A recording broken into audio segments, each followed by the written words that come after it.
Philippe Schroeder, bonjour. Bonjour. Alors cette semaine, vous consacrez votre une aux entreprises régionales, mais aussi à l'export. Oui, nous sommes partenaires d'une opération qui est organisée par Ernst Young avec HSBC et qui se déroule ce soir, mais les lecteurs et vos auditeurs pourront retrouver le compte-rendu la semaine prochaine.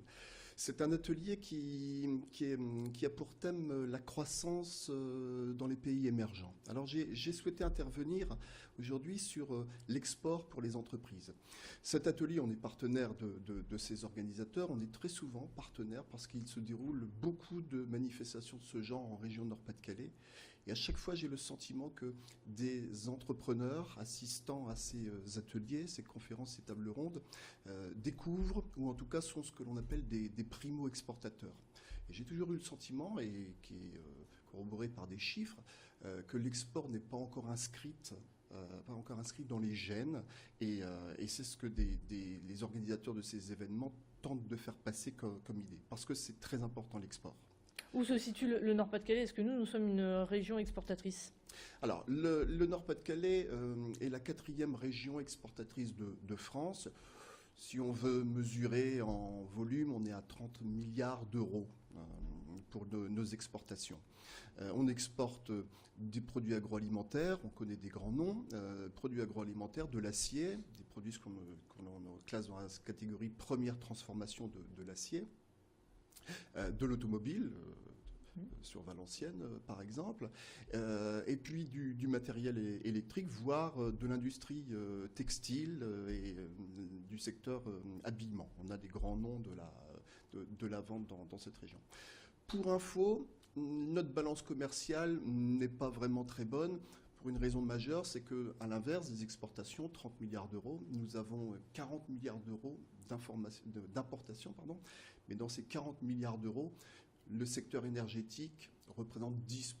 Donc quand l'énergie entre dans le calcul, il faut être très mesuré parce que nous avons évidemment la transformation de l'acier, par exemple. C'est une industrie qui est fortement consommatrice d'énergie. Donc les chiffres à prendre avec finesse. En tout cas, le Nord-Pas-de-Calais est une région qui exporte, qui a des grands fleurons de l'industrie et à l'export, à l'international, mais qui en tout cas est située de façon idéale pour rayonner déjà, à commencer par le bassin européen de l'Ouest. On a donc une force et une bonne position géographique. Et aujourd'hui, compte tenu de la crise que nous traversons aujourd'hui, est-ce qu'il faut continuer à exporter? Il faut continuer à exporter. Les intervenants, les professionnels de ce soir, par exemple, mais tous le disent. Il faut continuer à exporter, pas simplement parce que c'est la crise ou parce que la France connaît des difficultés, et il s'agit d'aller à l'export avec cette idée que l'on compenserait la crise française par des volumes remportés à l'export. On a envie de dire que ça, c'est la première étape. S'ils le font, si les entreprises le font, pourquoi pas? Mais les dirigeants d'entreprises qui s'engagent dans une démarche à l'export disent autre chose. Ils disent il faut d'abord s'orienter vers les pays qui connaissent de la croissance. Dans les pays dans le monde qui connaissent de la croissance, alors qu'ils soient émergents ou non, mais il faut voir que les pays qui connaissent de la croissance sont on va de la Chine alors ça varie de 8% à 11% selon le calcul, mais on a la Malaisie, on a le Brésil, on a la Russie, on verra les prochains chiffres après le conflit en Crimée, mais la Russie affiche toujours une économie en croissance. Mais les dirigeants d'entreprise nous expliquent que aller à l'export, c'est d'abord y aller maintenant pour être dans les pays émergents, parce que les pays émergents d'aujourd'hui seront les pays qui tireront la croissance en 2050. Il y a une étude très intéressante qui sort justement qui a été réalisée par HSBC, qui montre sur les 30 plus fortes économies envisagées en 2050, 19 pays sont aujourd'hui classés dans la catégorie pays émergents. Ce qui veut dire que aller vers les pays émergents, c'est préparer l'avenir et c'est s'inscrire dans une relation durable. Il ne s'agit pas d'aller chercher de la croissance pour revenir le jour où il n'y en aura plus. Elles connaissent la croissance, elles en connaîtront. Mais est-ce que ça concerne toutes les entreprises ou c'est plus les grandes entreprises qui ont l'opportunité et les reins solides pour pouvoir aller à l'exportation? Alors oui, bien sûr, l'opportunité, les reins solides, mais c'est justement une idée qu'il faut combattre. Il y a évidemment les grands noms qu'on connaît, le Safre, Bonduelle, Roquette, Toyota, Oxylan, avec Decathlon, voire Promode, l'un des dirigeants participera ce soir.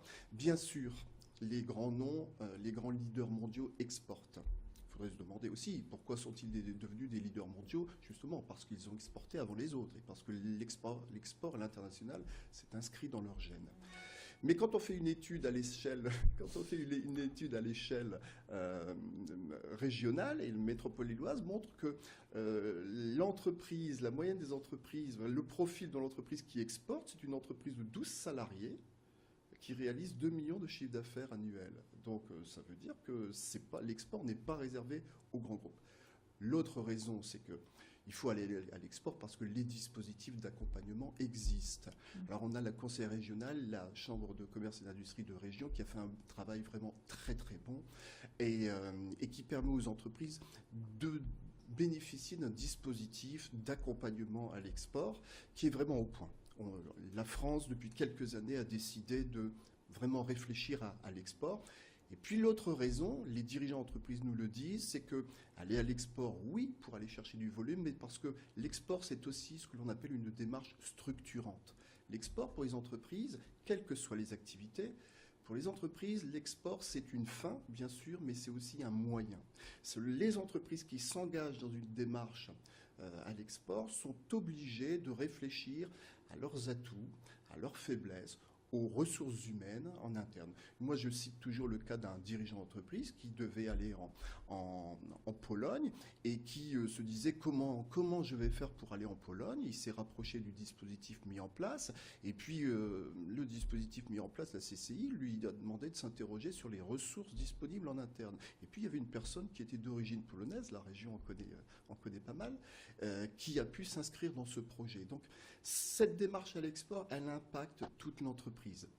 De l'international, de l'export bien sûr, c'est-à-dire dans le sens où il faut aller vendre des produits à l'étranger, mais aussi ça permet de remobiliser les RH. Enfin, dernier aspect qui est très important, les entreprises qui exportent sont des entreprises qui sont obligées d'innover. On constate que les entreprises françaises celles qui n'ont pas disparu, mais qui connaissent des difficultés, sont des entreprises qui connaissent des difficultés parce qu'elles n'ont pas innové, parce qu'elles innovent peu. Et donc, puisqu'elles n'innovent pas, elles ne peuvent pas aller à l'export. Les dirigeants d'entreprises que je rencontre me disent tous, aller à l'export, ça m'a obligé à réfléchir sur mon produit, mes services, quels sont nos atouts, quelles sont nos faiblesses. Puis, j'ai envie de conclure sur ça, l'export, c'est pas la Malaisie, l'Indonésie, le Brésil ou la Chine. L'export, ici, dans la métropole lilloise, ça commence à 10 km d'ici. Beaucoup de dirigeants d'entreprises me disent, c'est très intéressant de se confronter au tissu économique, par exemple, de Courtrai. C'est très intéressant et c'est très structurant. On va sur un terrain qui n'est pas le nôtre et on est obligé, là, dans ce cas, de réfléchir au savoir-faire et aux façons de production. Pour l'anecdote, un dispositif d'accompagnement à l'export, un CCI, me disait on a encore trop de dirigeants d'entreprise, c'était dans la métropole lilloise, qui participaient à un salon à Francfort et qui présentaient aux clients, en tout cas aux prospects, une documentation rédigée en français, sans documentation rédigée en allemand, ce qui est tout de même la moindre des choses à Francfort, et encore moins en anglais. Ce sont des petites choses qui sont correctibles, c'est-à-dire on les corrige. Donc la première démarche à l'export, elle est structurante et c'est très très très important pour les entreprises. Merci beaucoup Philippe Schroeder pour toutes ces précisions. Vous allez voter ce week-end ? Je vote toujours, oui. D'accord, alors sachez qu'au prochain quart d'heure, on recevra sur le plateau de Grand Lille TV, là où vous êtes assis, mon cher Philippe, Jean-Claude Brancard, qui sera aux côtés d'Idil Gunaï ce dimanche pour le premier tour. Nous allons donc parler des élections municipales à 15h30. Restez branchés sur Grand Lille TV, à tout de suite. Merci Philippe.